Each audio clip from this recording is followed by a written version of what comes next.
Tennessee, come out and play.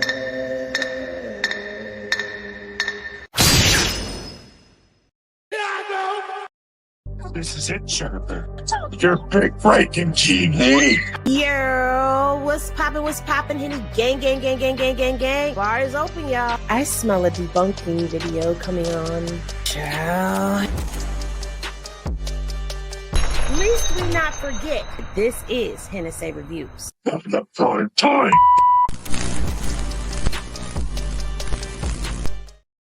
What's poppin'? Welcome back to the bar. It's your girl Henny, and I'm about to pour plenty of the hot Henny that y'all love to sip on. So if you are new here, welcome. Please be sure to like, comment, and of course, subscribe. Click that notification bell, select all so that you get notified whenever I do a video. And if you are a returning Mob Down Henny Gang member, yeah. Now let's get into this content. All right, so y'all are in my inbox. I'm being tagged and stuff about this video that has gone out by Sean G, Podcast of Soul. Shout out and salute to him. No disrespect to him. He's over there doing his thing. But, you know, when things become questionable, there are people who have followings that are going to respond, and they're going to speak, and they're going to give you what they have. And that is what I'm going to do. I am not in any way, shape, or form being disrespectful to anyone. And I felt the need to say that. But I'm going to give you the information. Now, it's going around now that there is no third-party cooperation in the Northern District of Georgia, and that may be true for the Northern District of Georgia. However, as I'm about to show you right now in the first court doc that we're going to get into, Cuffy's case was not in Georgia. Cuffy's case was out of the United States District Court, Eastern District of Missouri, Eastern Division. It was not in Georgia. The only thing that was going on in Georgia at that time was that Tammy was living in Georgia. Cromer was an agent of the Northern District of Georgia, and Tammy was working with Harvey in Georgia. Jack Harvey passed Tammy on to Keith Cromer, and in turn, Tammy was passing information on to Keith Cromer because he became her handler. Now, in no way, shape, or form ever was Cuffy in Georgia conducting business with Fidel. Fidel refused to go to Georgia. The only time Cuffy was in Georgia was to handle movie business for Meech's movie that Tammy and Cuffy were working on. Now, I know that we have a timeline series that is going on, and I just want to say for the record that this is not a part of the timeline. This is actually outside of the timeline scope, but because I wanted to clear things up for my followers, for the Henny Gang who have seen this and are questioning, they have questions, they want to know if this is true, I'm going to present to you what I have. And in the end, if it does turn up, I'm running the wrong ticker tape at the bottom, my bad, y'all. If it does come back and it turns out that, hey, Tammy set all of this up and yada, y'all know, if y'all have been around here, I have no problems with apologizing, retracting statements, saying that I got it wrong. But as of right now, based off of the information that I do have and I have been going off of, which has primarily been the transcripts. And the reason why I have been primarily sticking to transcripts as much as possible when it comes down to this Cuffy case is because the simple fact is when it comes down to court cases, you have the defense and the prosecution. And both of their jobs is to persuade the judge and the jury of what's going on. However, it has to be based off of the facts. All right. So with dealing in the transcripts, there is no way that anyone can say, well, that's what the defense is supposed to say because they're supposed to be convincing and trying to get this person off. And no one can say, well, that's the prosecution. And that's what they're supposed to say because they're trying to get this person incarcerated. If it's the transcripts, it's what they said and it's in black and white. No one has a narrative attached to it. It's what we're reading that was said in court that came out of everyone's mouths. Okay, so with that all being said, again, the only link to Georgia is Tammy and Cromer. But as I'm going to show you through the court docs, Cromer passed Cuffy on to St. Louis.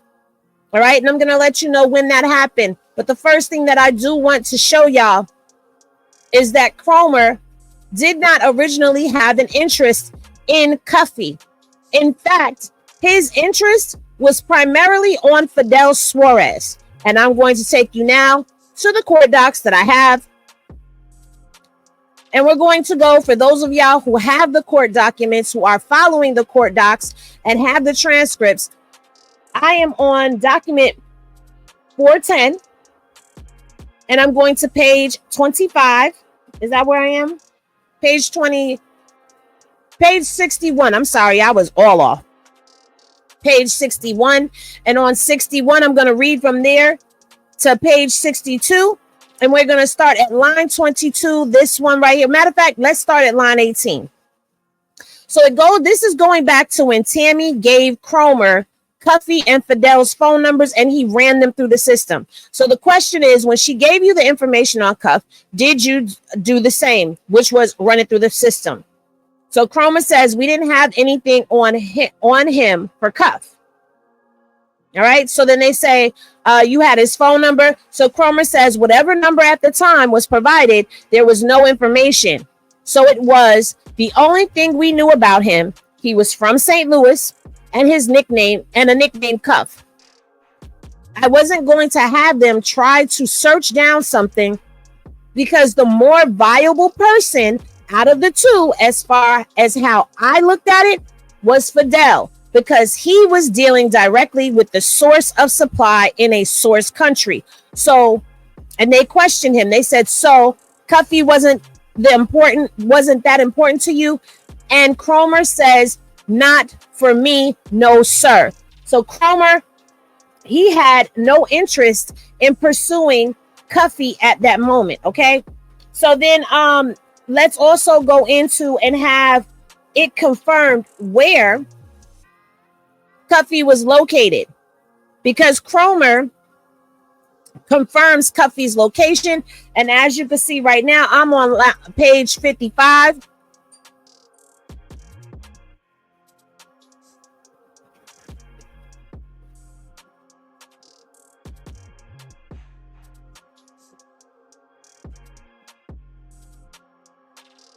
Okay.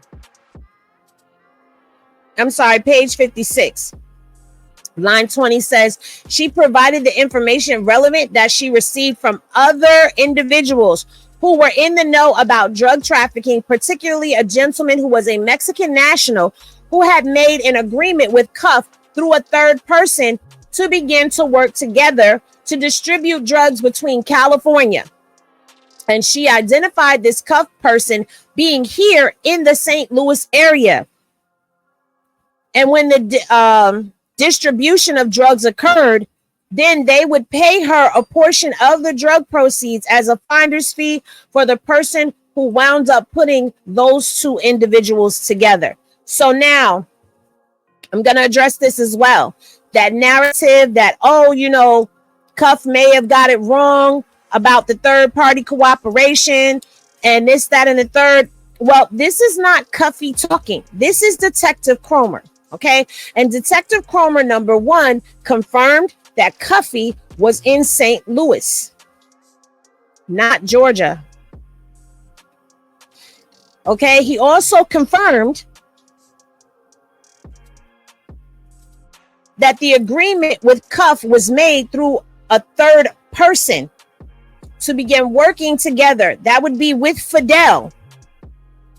And that this third person would pay Tammy a portion of the proceeds as a finder's fee for the person who wound up putting these two individuals together.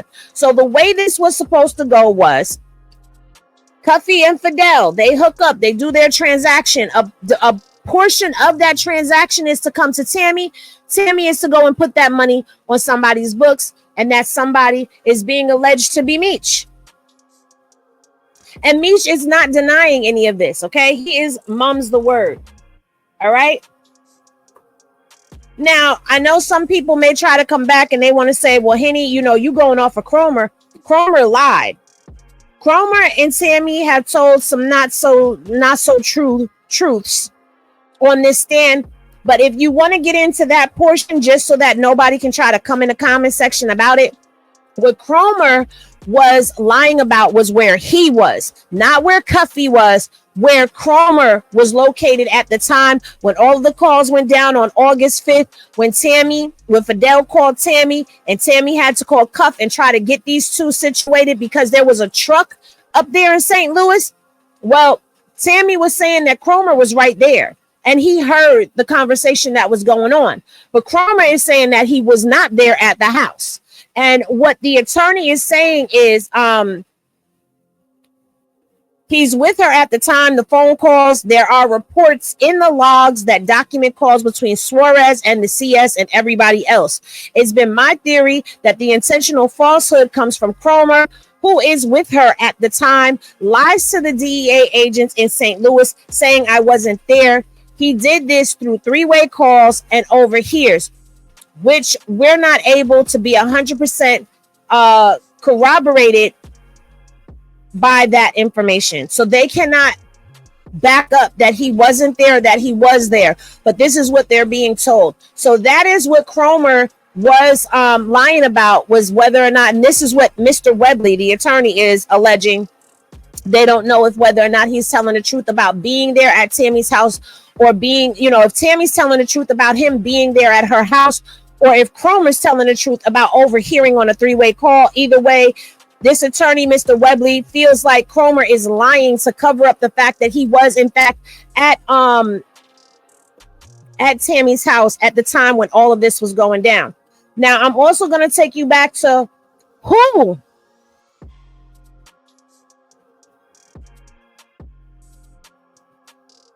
I'm going to take you back to the St. Louis DEA when they entered into the fold.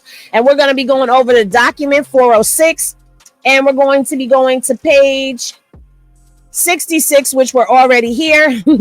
And we're going to be reading lines 5 through 25, which will be all of this right here. Okay, because this is all relevant. All right. So the question is now to Tammy, did Mr. Cromer, Agent Cromer, was he present during those conversations? Tammy says, yes, he was.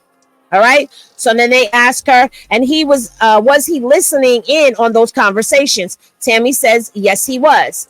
All right. They ask her, okay. And at the time he was listening in, he could hear what both parties were saying, correct? Tammy says, yes, I had them on speakerphone. So then they ask her, okay, now subsequent to that, did you have contact then with St. Louis DEA? Tammy says, Keith Cromer reached out to St. Louis DEA, and I got on the phone and spoke to the agent, but I don't know who it was. So then they question her, okay, but the substance of your conversation, regarding the dope deal and the truck. They said the dope deal. I'm sorry.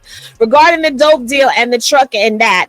Okay, did you relay that to St. Louis DEA? She says, yes, I did. They asked her to the agents involved. She says, Tammy says, to the agent I spoke to on the phone. So then the attorney questions her and says, and Mr. Cromer had already contacted them. Is that correct? Tammy says, correct. Now pause. Remember, when Tammy first gave Cromer those phone numbers, Cromer, an Atlanta DEA agent, he ran them through the system and said he didn't want to, I don't see anything, I'm not going to deal with it, he's not relevant.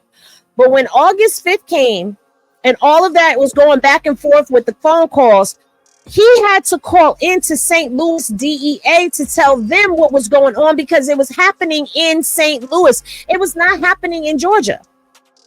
And then he puts Tammy on the phone with the St. Louis DEA. And in comes the part where Cuffy told us, once they heard his name on the case, they turned their attention to him. He wasn't talking about the Georgia DEA. He was talking about the St. Louis DEA, because they already knew him. Because by this time, and if I'm incorrect, I will correct myself in another video.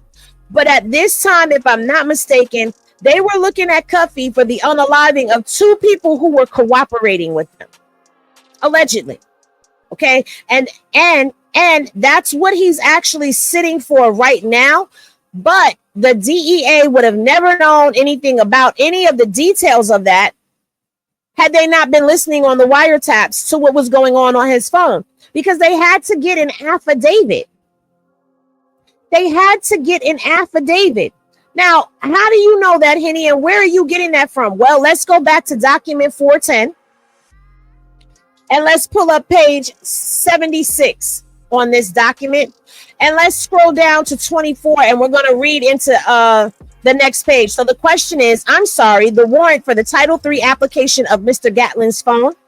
Okay, so they asked him, what search warrant are you? They were asking him about a search warrant. And they're talking about the money that Tammy was going to be paid, which was $2,500, right? And they asked him, and if she received $2,500 7 or 8 times before the August 8th, 2012 search warrant, would you have reason to dispute that? So Cromer says, what search warrant are you talking about? So the attorney says, I'm sorry, the warrant for the Title III application of Mr. Gatling's phone. So Cromer says, I don't know when St. Louis signed the affidavit for Mr. Gatling's phone. Now pause, because St. Louis is the one that is signing off on the affidavit. So now, boom, follow me. Cromer in Georgia doesn't want anything to do with Cuffy because he doesn't find him interesting. All of a sudden, Cuffy is on the phone with Fidel, and they're about to have a transaction go down. So now Cromer is calling St. Louis DEA. And he's putting them on to what's going on. And St. Louis DEA picks this up. Now St. Louis puts an affidavit for Cuffy's phone, for the wiretap on his phone. It's done through St. Louis. Nothing about Georgia has been discussed at all. And we're already into the case. Now, if you still want to say, well, Henny, that doesn't prove anything, let's go back over here to document 406, okay? Let's go back over here to document 406. And let's take it to page 64. Is that where we're going? We're going to page 64, and we're going to talk about this transaction, okay? So this is where they were talking about Buddy, okay? He said, Buddy told me to get Cuff's number, and I gave him Cuff's number. Who is Buddy for the record? I'm assuming he's speaking of Demetrius Flannery, but that's not where we're going. We're going to 20, right here to 23. Okay. They're talking about when Fidel was trying to meet up with Tammy in St. Louis. Okay, did he tell you why he wanted you in St. Louis? Tammy answers he didn't specify why he wanted me in St. Louis. No, he did not.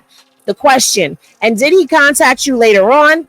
Tammy says, yes, he did. Question, okay, and when was that approximately? Tammy says he contacted me when he was in St. Louis, stating that he had a truck up there, and that from my understanding, if I recollect, he didn't have the phone number, and that he had this effing truck for the stuff with Cuffy that didn't show up. So the truck is in St. Louis, y'all. The truck is in St. Louis. Then it goes on and it says, and when they called, Fidel was upset because he said he had the effing truck up there. And I can't remember, honestly, if it was heroin or coke. And I asked, what's going on? Fidel says, I got all this shipment up here and this dude is playing games. And he was using a lot of profanity. And he said, see if you can get in contact with him.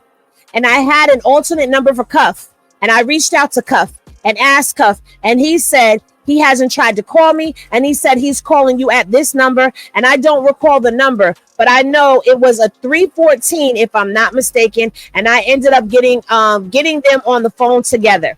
So here we are talking about the shipment. The shipment is in St. Louis. And if you're still saying, Henny, I don't know, I'm still kind of, you my girl and all.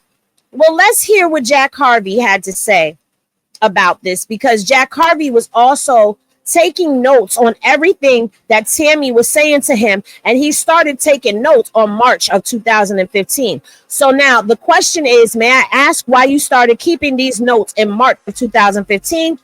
Harvey says, just a bit of mine that I was just a habit, I'm sorry, of mine, that when I'm talking to an informant, I still considered her an informant. I would just try to keep up with all of the stuff she's telling me, and I would jot it down. And I knew in March of 2015 that it was important stuff. I knew because of what she had emailed me, which was she sent me a copy.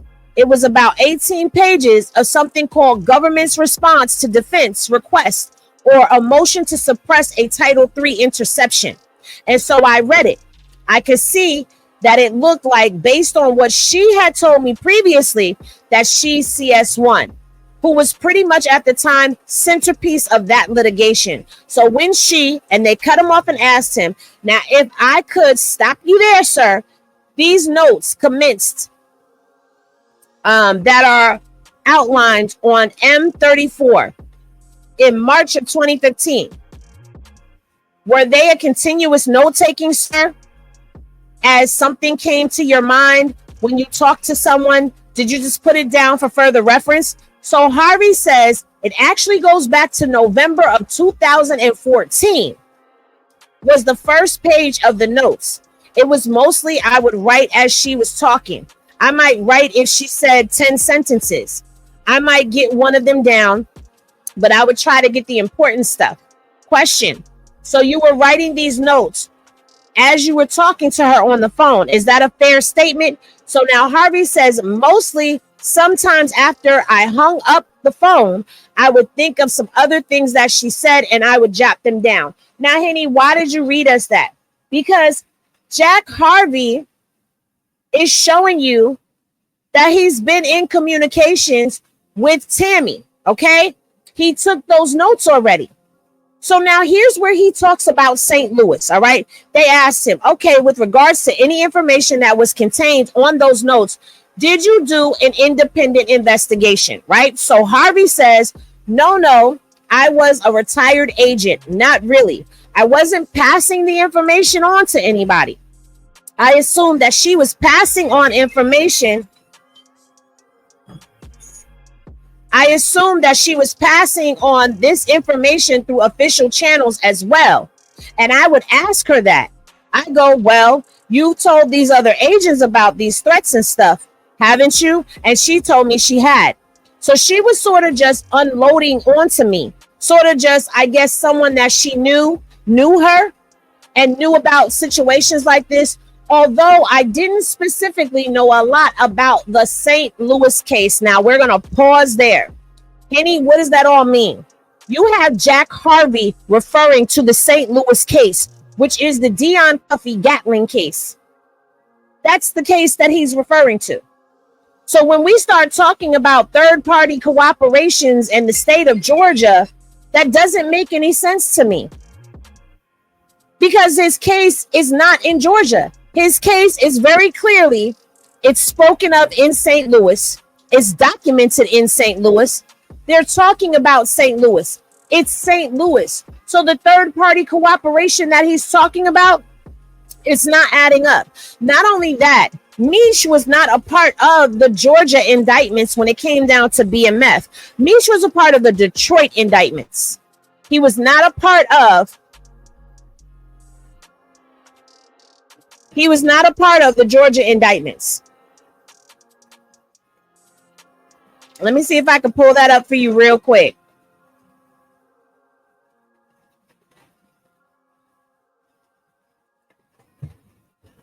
I can pull you up this one and show you. Let me show y'all this real quick. I'm going to show you who was on the Georgia indictments.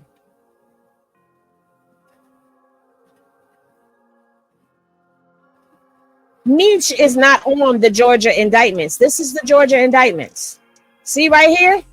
The Northern District of Georgia, Atlanta Division. Okay? Meech wasn't on that.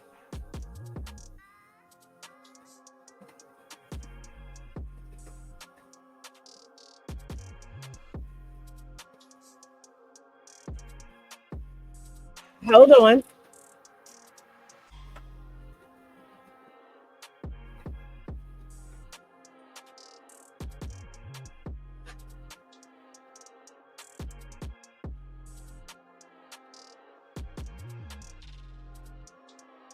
Okay, I'm not gonna go digging through my emails. I'm just gonna share this with y'all and y'all will see it for yourselves. This says the United States District Court of the Eastern District of Michigan. So even Meech's indictment, it is not in Georgia. So again, it goes back to what I said in the beginning. The only relevant pieces of Georgia are Tammy and Cromer. Cromer did not start any investigations on Cuffy. The investigation for Cuffy came from St. Louis DEA. Yeah. So I'm not understanding. I'm waiting to see what Sean G is going to say as to why he's putting this out here, why Georgia is relevant. Maybe he can explain that to us. Because right now, as far as I see, Georgia Northern District rules about third-party cooperating, it doesn't apply here. Not only that, do not be deceived by the smoke and mirrors, because at the end of the day, there's still the big important questions out there that everybody wants to know. Why did you give this lady so much power? Why didn't you take it back? And there's no way that you could say that he didn't know. You have people saying they told him. They told him and he ignored them. It was brought to his attention and he did nothing. Even after Tonisa was done wrong, Blue done put him on to it, and I'm quite sure other people put him on to it too, because it was public record. Public record. Okay? So now people are questioning what's going on. Now they're seeing her on red carpets and she's executive producing BMF with 50 Cent. But the whole time this chick been working. Let's not forget that when we pick up from Terry in the timeline, we still got to tell you, first of all, how Terry got arrested. And then all the stuff that Tammy told. We still got to break that down to you. So, yeah, last night I did affidavit, the Jack Harvey affidavit in the Terry White case. That gave you a lot of information. But why would you continue to keep your wagon hitched to this woman? And if people telling him that this girl was no good was not enough, remember Cuffy said that he sent him a certified mailing. He sent Meech a certified mailing. And Meech still to this day has not responded. Meech cut all ties with Cuffy's family. No, but he hasn't offered no explanation. No, oops, my bad. I got tangled up. You know, I was just running my mouth pillow talking. I didn't mean to get you caught up. No, nothing. He hasn't done any of that. He's been silent. He's been completely silent. But before we go, I'm going to leave y'all with this clip from my interview with Cuffy. And you can hear out of Cuffy's mouth for your own selves that his dealings with Tammy were strictly on the up and up. And that she came to him telling him her and Meech's business. Now, when she called you and introduced you to Fidel Suarez, how did that go? Because that was out the blue, correct? Yeah, that wasn't really out the blue. You got to understand that Fidel Suarez, she was just passing along his number. Mm-hmm. Fidel Suarez was the initial target. Fidel Suarez didn't do anything wrong but befriend Meech. Fidel Suarez beat the federal government in trial in Detroit. And that's where he met Meech at. So unbeknownst to Fidel, he's just trying to help Meech. Unbeknown to him, he was the target. But when the government found out that Tammy was talking to Cuff on a regular, they turned their attention and steam toward me. Am I correct? Yeah. Well, actually, what she was doing, she was trying to just pull information out of me. Mm-hmm. Now, I never talked to her about no shipment, so it had to come from Meech. So I was really thrown off. You feel me? Right. So So me and her never discussed anything about a shipment. So, you know, but she's, of course, when she speaks, she's speaking for bruh. Sorry to interrupt, but Philly L, go watch my last video about Tammy Cowins and listen to the paperwork. Now y'all heard it for yourselves. Tammy and Cuffy had never discussed any business at all. At all. Because there is in the paperwork, that was me and her going back and forth. And hold up, and it's not snitched. He set him up. He set him up. That's what it is. He set him up. Like, whoa, I'm taken aback. And she's talking about something supposed to be shipped to me. Wow. So wait, okay, pause for 1 second. I just gotta rewind. You knew nothing about a shipment coming in. You didn't indicate you needed a shipment to anyone or any of that. This was just something that she said to you over the phone that you were getting a shipment. No, I knew something was going on. Mm-hmm. I had no involvement with her.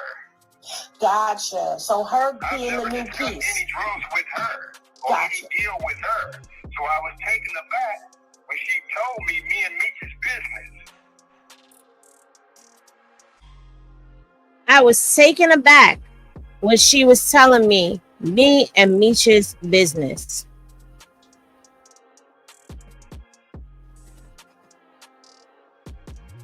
So let me play devil's advocate for a second.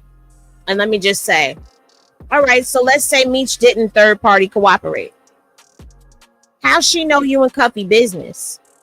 Business that only you and Cuffy would know. How she know it? If you didn't tell her.